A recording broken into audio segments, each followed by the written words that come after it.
Shalom, kita bertemu lagi dalam Fokus Kristovirus. Di akhir tahun lalu, Fokus ditutup dengan perayaan Natal online Yayasan Kristovirus. Terima kasih untuk respon rekan-rekan, sahabat-sahabat, dan keluarga besar Kristovirus dimanapun berada. Dan di awal tahun lalu, Fokus diawali dengan konser online Kristovirus Music School. Terima kasih untuk respon rekan-rekan pemirsa semua. Nah, di awal 2021 ini, Fokus hadir dengan satu fragmen kehidupan. Dan kadang fragmen kehidupan ini benar-benar terjadi dalam rumah tangga kita. Kita akan simak sebuah fragmen selagi masih ada. Juga di akhir nanti, renungan firman Tuhan sebagai pesan di awal tahun ini oleh Evangelis Andreas Krestande akan memberkati kita sekalian. Selamat mengikuti.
Benar-benar kesal, Ma.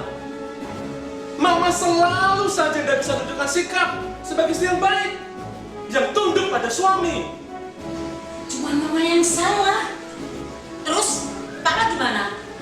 Apakah Papa juga bisa disebut sebagai suami yang baik? Suami yang mengasihi istrinya? Hah? Jawab! Jawab, Pak! Mama selalu saja begitu. Maunya ribut dan ribut. Gak mau dengarkan kata Papa.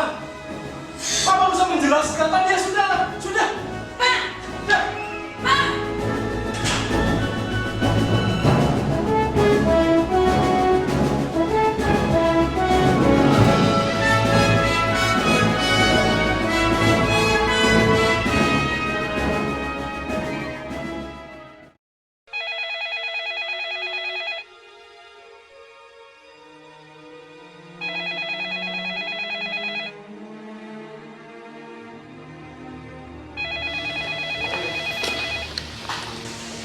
Halo, Halo?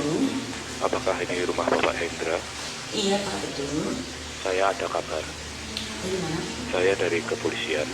Oh, tapi suami saya sedang pergi, belum pulang. Dengan siapa ini? Saya ini istrinya. Saya mau memberi kabar kepada Ibu. Apa? Suami Anda meninggal dalam kecelakaan. Suami saya meninggal? Betul, Bu. Sekarang jenazah di rumah sakit, Pak? Betul, Bu. Tidak. Tidak.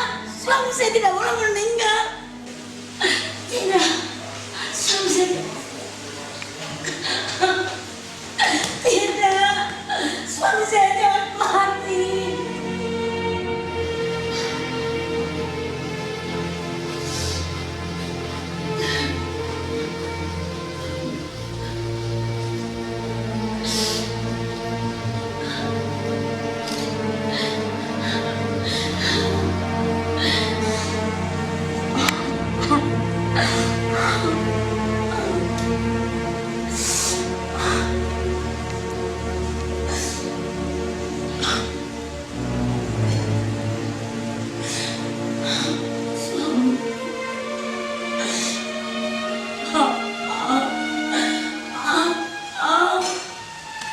Tidak. Tidak.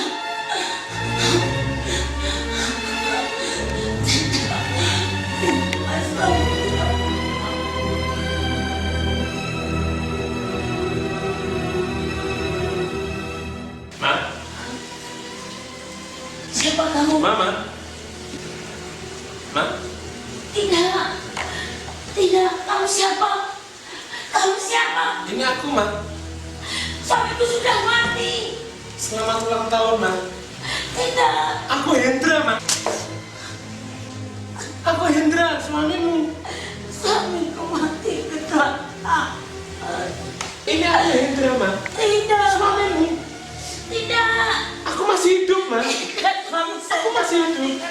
Kamu setan. Jangan. Jangan. Ma, siapa yang mengatakan itu? Halo. Halo. Halo?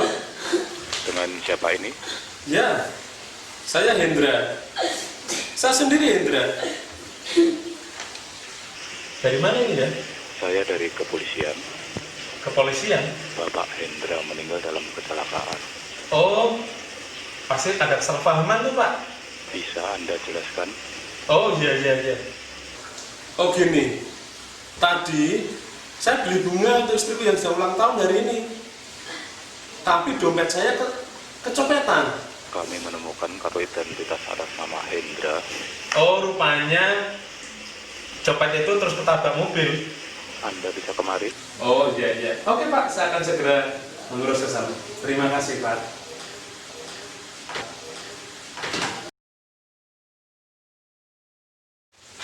Jadi, Bapak masih hidup. Ya, aku masih hidup, Ma. Aku Hendra. Aku masih hidup, Ma. Selamat ulang tahun, Ma. Terima kasih.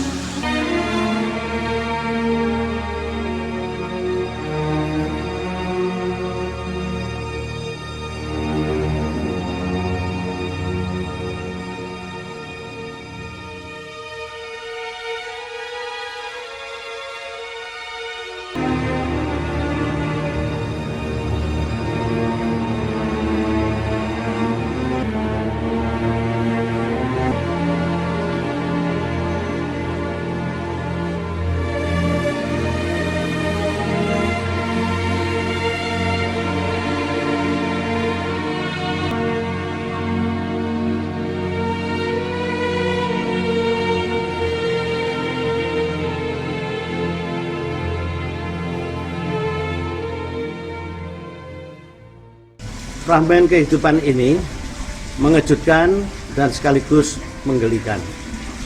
Tetapi inilah ciri-ciri kehidupan yang sering terjadi. Orang bisa terlalu cepat menarik kesimpulan dan ternyata salah.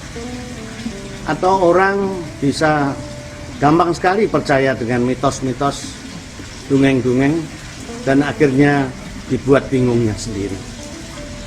Namun fragmen ini ingin mengungkapkan beberapa kebenaran, bahwa roh-roh yang gentayangan itu sesungguhnya tidak ada, kecuali malaikat, iblis, dan setan-setan. Firman Tuhan berkata di dalam Ibrani 9 ayat 27, dengan tegas dan jelas mengatakan sebagai berikut. Ibrani 9 ayat 27. Dan sama seperti manusia ditetapkan untuk mati hanya satu kali saja, dan sesudah itu dihakimi. Saya masih ingat pada waktu saya kanak-kanak masih kecil, saya dipanggil ayah saya. Lihat telapak tanganmu. Lalu saya melihat kedua belah telapak tangan saya. Lalu ayah bertanya, ada huruf apa di situ? Lalu saya katakan M dan M. Nah, itu singkatan dari manusia mesti mati.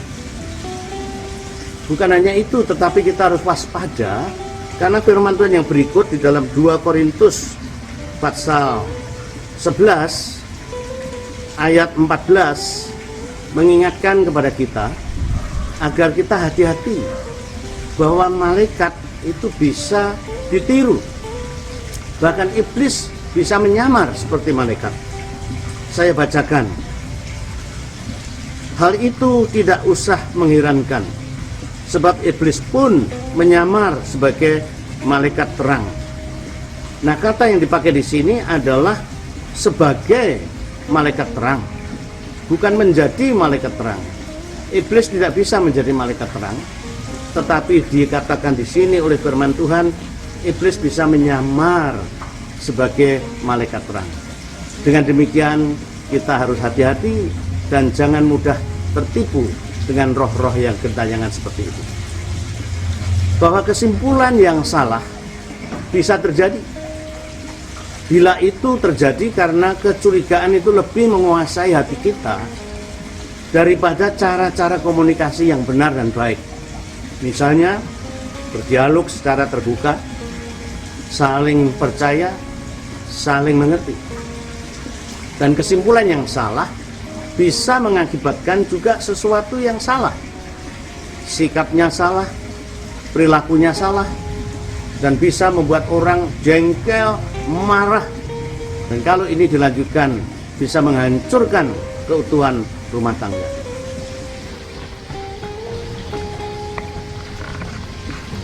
Saya akan membacakan satu firman Tuhan yang sangat terkenal, dan saya yakin kita semua hafal ayat ini, yaitu dari Roma 8 ayat 28. Firman Tuhan ini berkata demikian, kita tahu sekarang bahwa Allah turut bekerja dalam segala sesuatu untuk mendatangkan kebaikan bagi mereka yang mengasihi Dia, yaitu bagi mereka yang terpanggil sesuai dengan rencana Allah. Artinya bahwa tidak ada satu peristiwa apapun yang terjadi dalam dunia ini, baik ataupun buruk, tanpa sepengetahuan Allah yang Maha Kuasa dan Maha Tahu. Jikalau segala sesuatu terjadi, itu berarti atas sepengetahuan dan seizin Allah. Dan kalau Allah, Tuhan kita, mengizinkan segala sesuatu terjadi, pasti punya maksud. Dan maksud Allah selalu baik. Maksud Allah selalu sempurna.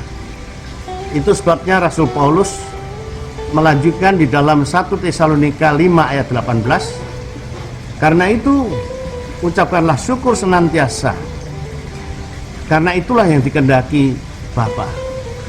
Karena kita akhirnya mengerti bahwa ujung-ujung dari semuanya itu adalah demi kebaikan kita. Saya yakin suami istri yang tadi bertengkar, salah mengerti, akhirnya bersyukur pula karena mengerti bahwa apa yang terjadi itu semata-mata diizinkan Tuhan sebagai disiplin buat mereka, sehingga mereka mengerti bagaimana rasanya seandainya mitranya, kekasihnya meninggal dunia. Ternyata mereka akan mengalami kepanikan dan kesedihan.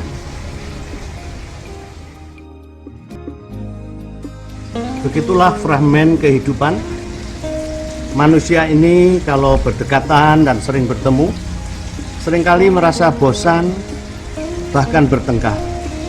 Tetapi apabila berpisah, baru ada rasa kangen, karena menyadari bahwa diri mereka saling membutuhkan kehadiran daripada orang yang dicintainya.